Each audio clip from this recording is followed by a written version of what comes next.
you a bit of an overview of who we are. So we're a practice exists in existence for almost 40 years now in the UK. 3 regional offices, the most recent of which has been in Edinburgh and Scotland over the last couple of years. We also operate a sister consultancy, Perform Plus, looking at building aftercare, various different types of energy modelling, and again, that idea of a more holistic approach to design. So, you know, buildings aren't completed at practical completion. There's a whole aftercare legacy that we owe to buildings, as well as the legacy about preparing to build them, which has been some of the focus of this symposium. We have a range of projects across a range of sectors, so a very diverse scale and typologies we've worked on over the years. And we do a lot of 360 reviews on our own projects and other architects' projects that are completed in relation to lessons learned and evolving that design process through POE. And we do have quite a lot of experience and formative experience with timber and other low carbon, low emission materials across the practice. I mean, you're going to hear from Tim and the great collaboration between Passive House and PHP and Tim's carbon tool, and very much as part of that talk and as part of what, you know, the Passive House communities recognise the challenges of a siloed design approach and how we have a complete disconnect between what we think of carbon, how we look at operational carbon and operational energy, and the whole nature of the industry being set up in a very adversarial way with everybody working in silos and no cross-talking between softwares or systems or approaches. And what we really need to know and what we really need to be able to deliver is a cyclical process of design, which I think it kind of embeds our ethos as a practice as well, where we're feeding into and sharing iterative design development as we move through a project rather than kind of very closed, signed off, segregated stages. And we really need all consultants to buy into this to get the most optimal building design.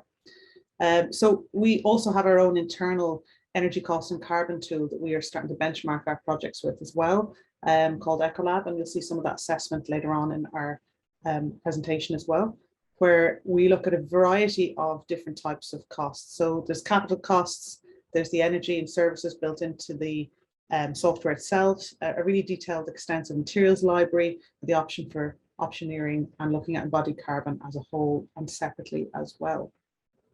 But I just wanted to bring you through quite a formative project of ours, just received Passive House certification, and what I'm going to talk through really is around the kind of process, the journey that project has been through, and then looking at how we've been benchmarking it from a whole life carbon perspective at the very end.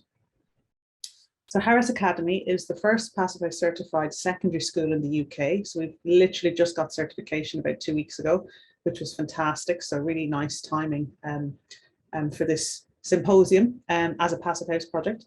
So about 10,500 meters squared, secondary school as part of a larger regional cancer hub, which is actually beside the Bedstead development in Sutton. So one of the most pioneering kind of early passive solar design projects back in the late 80s, early 90s by Bill Dunster. So we're kind of working in very known territory with this local authority in relation to their response to sustainability. We had quite a constrained site, which actually affected the material approach to the project, which we'll come on to in a bit, where we had various planning and site level constraints, which evolved into the form maybe not being as efficient as we would like in terms of an efficient form factor, but we're still able to orientate the building very optimally for Passive House design, and even building in the site constraint more positively into the design itself. Our push very much was to have a very low embodied carbon material approach where we could, but we're also dealing with quite a large scale structure. So the conventional timber frame systems we worked with before, we went for something that would allow us to scale up a little bit like CLT, and I appreciate CLT has quite a density of material to it. And also with the site constraints, we were constrained in having to use a little bit of concrete over 1 or 2 floors because of the earth sheltering that was required on the site in terms of a semi-basement and construction. And again, that affected some of the whole life carbon outcomes that we'll see later on in the presentation. So a range of really dynamic multidisciplinary learning spaces were created in the project. We were able to design really flexibly. So, you know, part of that whole life and regenerative design ethos is about designing for future typologies or future ways of learning. So the learning pedagogy in Scotland is very, very different to London, for example, but we allowed that flexibility in the design for future change. And there was also an element and an emphasis in the brief on designing with nature, and the Department of Education in England has really picked up on that now in the last couple of years in relation to connecting classrooms and outdoor learning with the educational curriculum.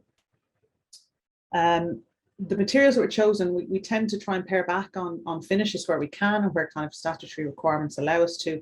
So we were able to expose a lot of the timber finishes in the building, work with quite robust external materials then as well in terms of metal cladding and robust brickwork. And there's always an eye to the kind of carbon, embodied carbon content of our materials, and being able to honestly report on them through various benchmarks at the end of the project. The project was also designed for deconstruction, which is a really important part of the circular economy and really important part of regenerative design as a concept. And as Mike has alluded to already, we are in this position where we need to look at upfront emissions of our building materials as well as the end of life stages. And the upfront emissions is something we as designers have really good control of with the committed client. But I would warn that I think as we are designing for deconstruction, the practical realities of that when you come to structurally bolt systems together needs to have careful consideration in relation to the nature of how components come together and how they are realistically disassembled later on.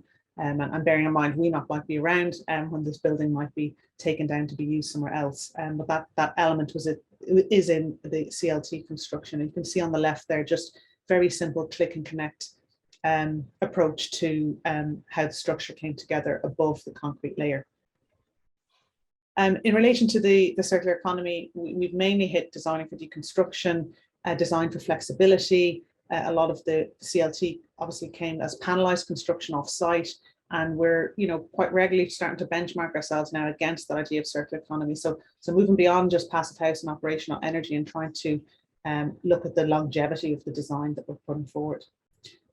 This is just an elevation of the east, looking at the east towards one of the main entrances, and you can see that very clearly we have very subtle differences in how we treat the elevations in terms of shading characteristics, distance of massing from each other to allow good solar gain at different times of the year, and the massing of the building is always very carefully planned around the zoning, the orientation, and taking advantage of the free solar gains that we can get, and whilst carefully providing shade to the right functional spaces through the winter time.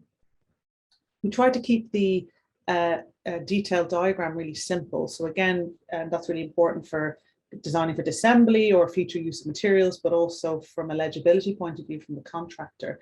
This was the first time this contractor had done a school of this scale. It was one of the larger air tests carried out in the UK at a 10,500 meters squared area of building. And we obviously want to make that process easy and simple and legible for the supply chain. We also did a lot of work looking at trying to retain as much timber cladding as possible, and utilizing that timber cladding as part of an integrated shading facade strategy as well. So a lot of work was completed on trying to create the optimal levels of daylight, which is really important for classrooms, and the optimal depth of the classroom, and then an optimized depth of brise-soleil and shading within those spaces. So again, quite trying to create intelligent, integrated elevations that don't, have integrated shading and integrated devices where possible.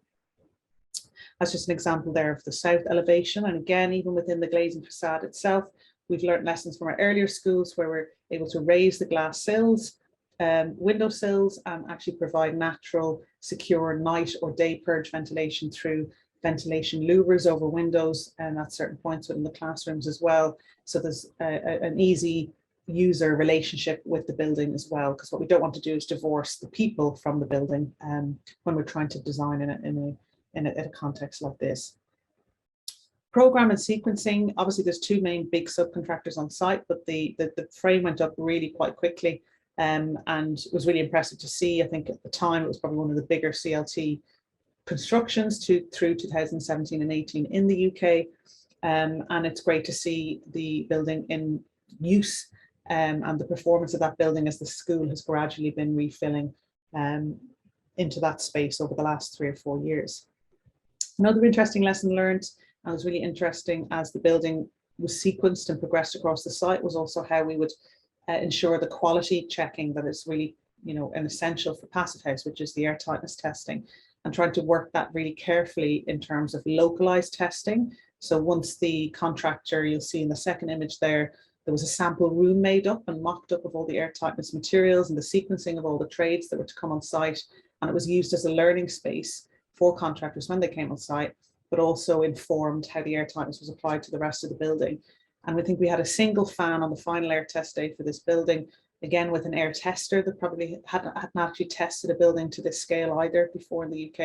And we got an air change of 0.3 air changes per hour, which was, more than satisfied the maximum requirement for Passive House, which is 0.6 air changes.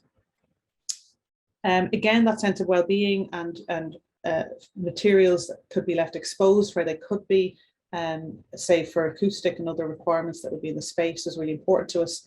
And again, we get feedback from students and teachers around how ordered and calm spaces feel with natural materials and exposed timber within spaces, which I'm sure was touched on a little bit yesterday as well, which is really important to us as a design ethos as well. Just having a quick look at the energy balance. So in terms of the school design itself, because of the slightly non-optimized orientation, our solar gains were a little bit less, but of course we do have quite a lot of internal gains, it being school and not residential building. And this is just an image of, again, it was before the decarbonisation policies came in the UK. So it was designed on a gas boiler, and the two boilers you see there are two 140 kilowatt boilers. One is in reserve, so there's only one in operation. So for the whole area of the school, 10,500 meters squared, there is one boiler servicing all the hot water and heating for that school. And one of our clients just standing there beside the tiniest radiator in a 60 meter squared classroom. We are just looking at kind of a less than half a meter squared radiator to heat these spaces, which is, again, from a regenerative design point of view, less M&E means less embodied carbon in those services as well, and it makes the building simple and functional to use. We also had incorporated summer ventilation strategy and a mixture of mechanical ventilation and some occasional cooling through the MVHR unit to help with adaptive thermal comfort. And there was a series of on-site renewable energy requirements as well, which the percentage of was very reduced because of the fabric first approach of Passive House.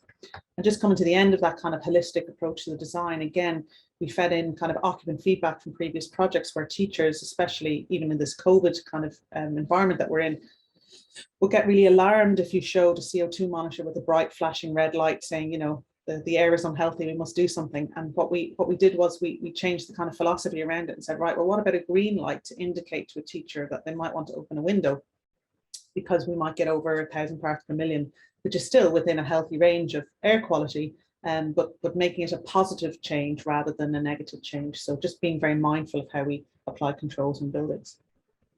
I suppose coming to the cusp of what this symposium is about and what you're going to hear about in more detail today from Tim and others is around this, how we look at operational and whole life carbon in particular. With our Software Ecolab at the very beginning of the project, we did some basic optioneering as we were developing the software of how we could look at it, either a fully concrete or fully CLT option, and what the hybrid options would end up being. And we were seeing a roughly 20% increase in embodied carbon when we introduced the quantity of concrete that we had to do for operational reasons, unfortunately on the site because of its constraints. But literally over the last few weeks, we've been going back and reassessing, REBA stage 6 embodied carbon values across the project in terms of as built.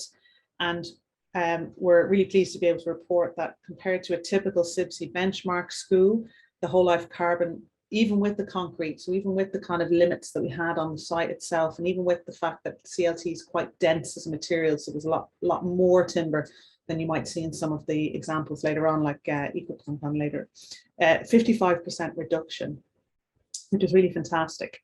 And we have shown the end of life and a little bit of sequestration there as well. And I'll show you a couple of graphs afterwards because we have to be very transparent in the UK how we take into account biogenic storage as we go forward. And I'll touch on that again later on. But in terms of the kind of cradle to cradle approach on the whole life carbon, Harris is doing exceptionally well as well. So it's been very well known in the UK for its, the operational target it was aiming for. It could still be more improved, you know, so there's targets that are actually lower than this in the UK for building. So, you know, there is more to do. But it's part of this kind of honest, transparent benchmarking that, you know, we're all required to do now in relation to how buildings are performing in a whole life context. And it's really important to be able to kind of encapsulate that in the right way with the best information that you can have to hand. So another interesting graph with lots of kind of straight and slope lines. So on the left-hand side, the DEC or the DEC is the display energy certificate, but it displays in-use actual performance in buildings, non-domestic buildings in the UK. And it shows the different percentiles, and it also shows you the LETI benchmark and the REBA benchmark. This is all just for operational energy consumption. And although the building was only partially occupied, and it was, you know, there was, this was pre-COVID hitting the building as well. So late 2019, mid 2018 through to early 2020, and the school is being kind of refilled. So it was about 60% capacity. We were right down at a value of energy intensity or final energy demand of 32 kilowatt hours per meter square per year. Now the PHPP or the Passive House software is predicting a value of around 51 or 50.8. So we expect, you know, as the building just completes out to the remaining 100% capacity, that figure will, you know, creep back up towards the 50 figure. But again, just really amazing, impressive benchmarks to be looking at in terms of surpassing them by quite a degree from an operational consumption point of view. And then finally, just coming back to, well, you know, we've just gone through a bit of an overview of Harris Academy. We have also started benchmarking our other projects, and this particular suite of projects is a retrofit passive house project for the University of Cambridge on the left. Our old friend, the Enterprise Centre, so we completed that in 2015, and we did quite a bit of a presentation on that for the North American Passive House Conference in the summer. And then obviously the project on the right, Harris Academy, which we did a little bit of a study of today. So we just have to be mindful of how we report on biogenic storage. And we have the London Energy Transformation Initiative, and that's been helping our, you know, REBA, our professional organisation, to set up whole life carbon benchmarking. And, you know, what they're very strong on is to say that we can't really include biogenic storage because it can kind of give a false positive if we're not in full control of the end of life stage and if we haven't modeled the end of life stage of the project. So that kind of counteracts the RICS methodology, which says, you know, if you know the timber and the materials are certified sustainable, and if you know that you can model the end of life assessment accurately, then you can show that sequestration or the kind of biogenic storage impact. So if you just watch the graphs on the right as we go across, so this is kind of showing the whole life carbon picture of these three projects, and the green lines are showing what the targets are when you take biogenic storage into account, essentially. And the traffic light in the background is almost like the good range, the not so good range, and maybe the kind of getting into the high range. And then as I flick to the next slide, that's going to include the biogenic storage, you see that the values get much better. They get more positive, obviously, because we are including for that sequestration. But of course, you know, there is that kind of hesitancy around making sure we're very clear about what we're showing, how that product is used at the end of its life, that we're, you know, transparency is key, essentially. We need to be able to report on both. And there's policies out there now evolving, asking us and requesting us in Europe, in the UK particularly, to report on both.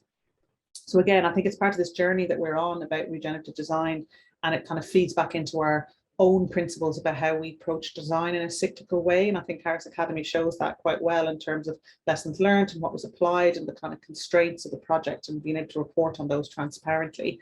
And that feeds into our kind of operational energy process as well with Passive House.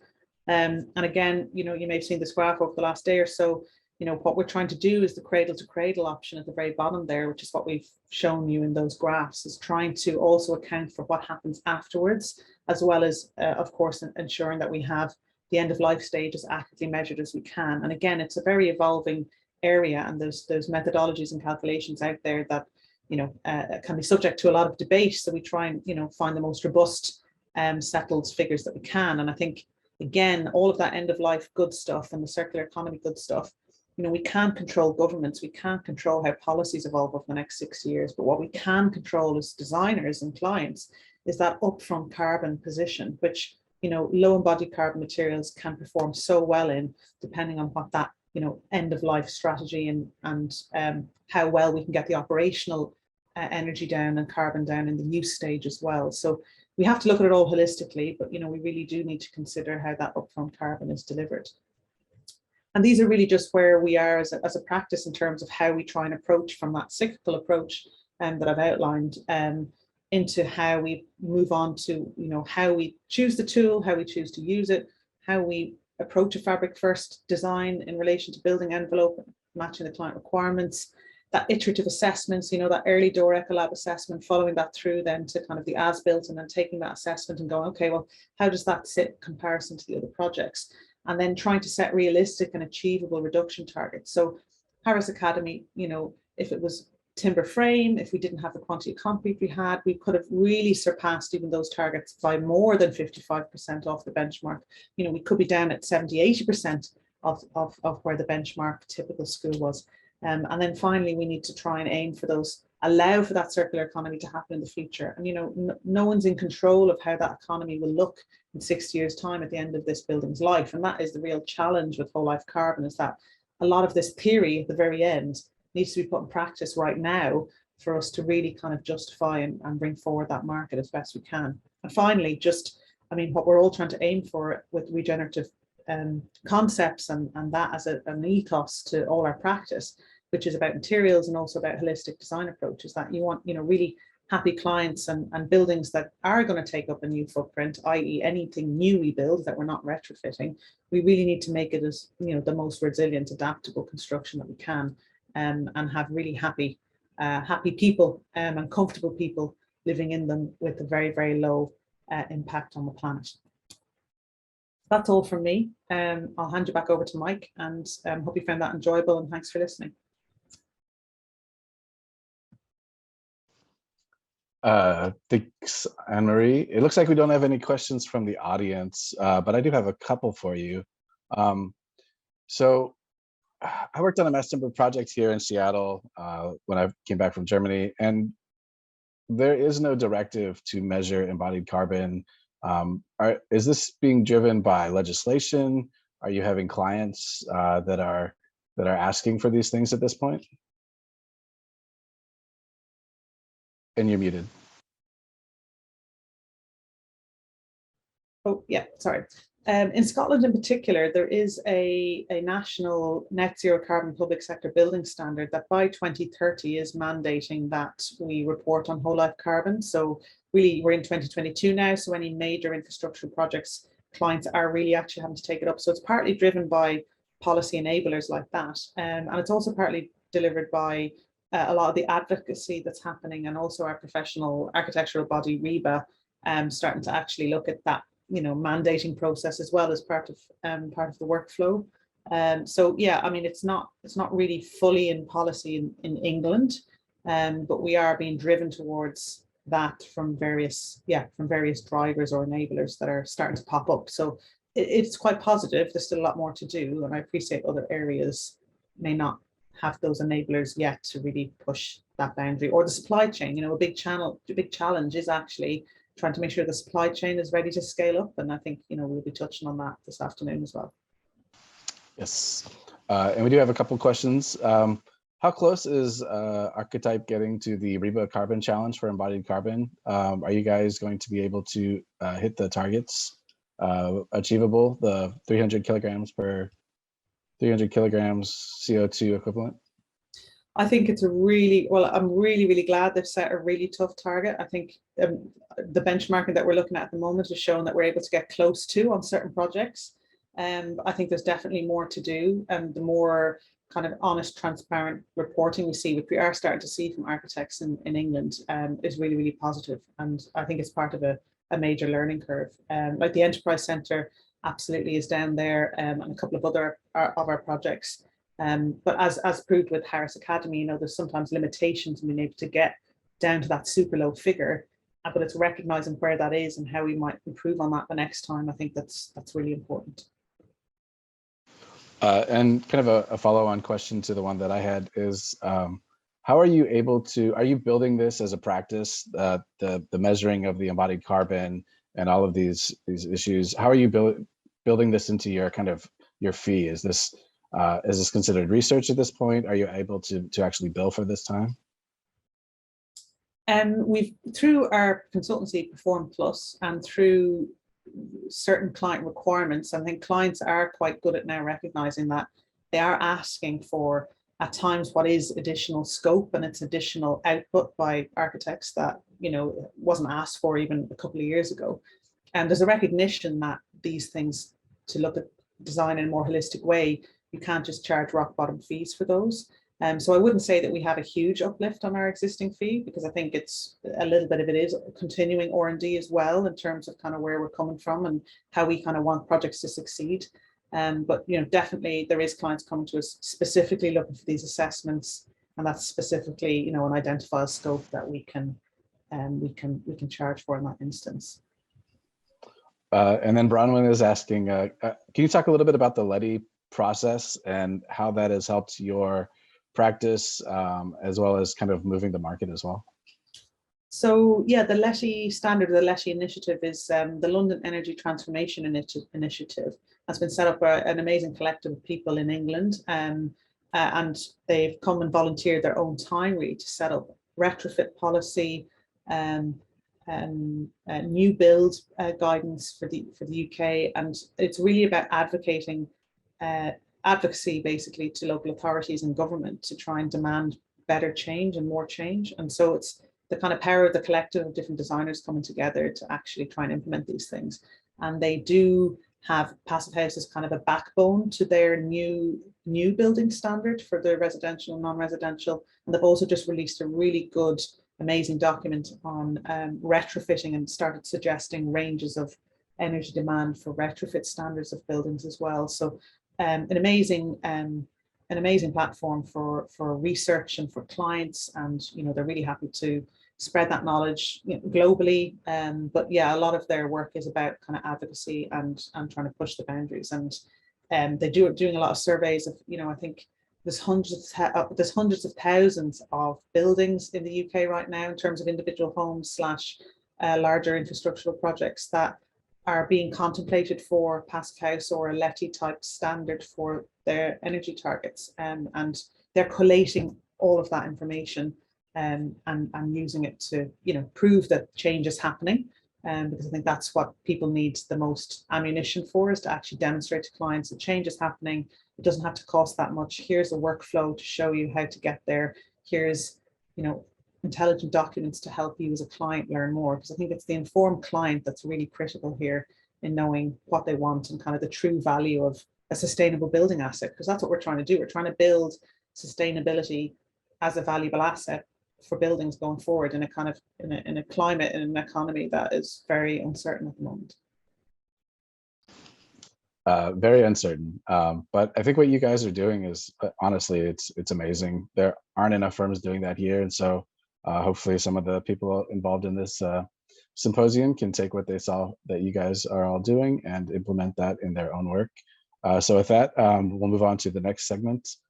Thank you very much, Anne-Marie, and we'll see you at the panel Q&A.